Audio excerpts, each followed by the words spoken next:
I'm Ryan, and I came to Dr. Jacob with some pain originating in my hip flexor muscle during squats. I like to personally, in my free time, I like to lift weights.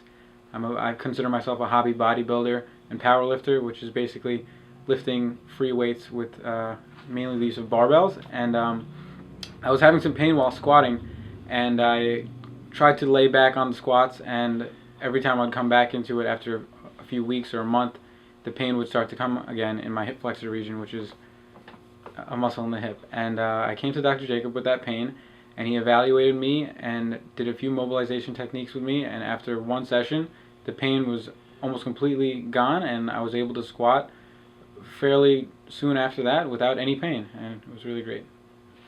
So this is what I did for Ryan. On examination, I found out that his referred pain to the hip flexor, right hip flexor, was actually better with a spinal snag at L4 spinous process.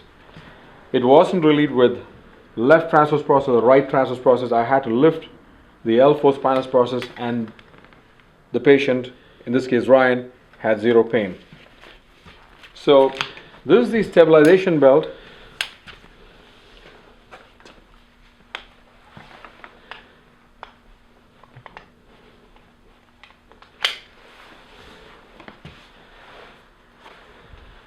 You want to make sure you position your belt on the anterior superior iliac spine, the pelvis area.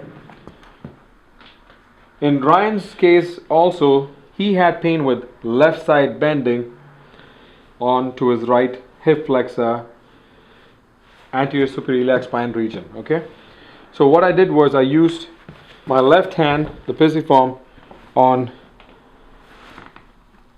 his L4 spinous process, snagged at a 90-degree angle, because that's what the lumbar spine facets are at 90-degree angle. You want to lift it, and in his case I had him go to the left side because he had pain with left side bending. Ryan, go to your left. Maintain the snag till the patient comes back up. Come back up, Ryan. Continue again. Go to your left. All the way. Come back up. On day one, you would do 5 reps and then have the patient come back in a couple of days, reevaluate, and continue your snags.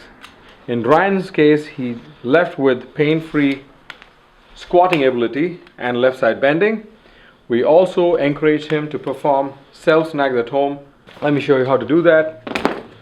If for Ryan, he would put his fist over here, put the knuckle over there, under L4, the second MCP joint,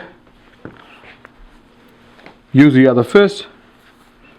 This is the lifting arm, that's the fixed arm. He's going to put this arm, this hand over there. He's going to be lifting with this arm. This is to palpate L4, and he's going to position this MCP on L4. He's going to be lifting with the left hand. Lift and then go to your left. And you can do the same thing at home, several sets till you're completely pain-free. Thank you for watching.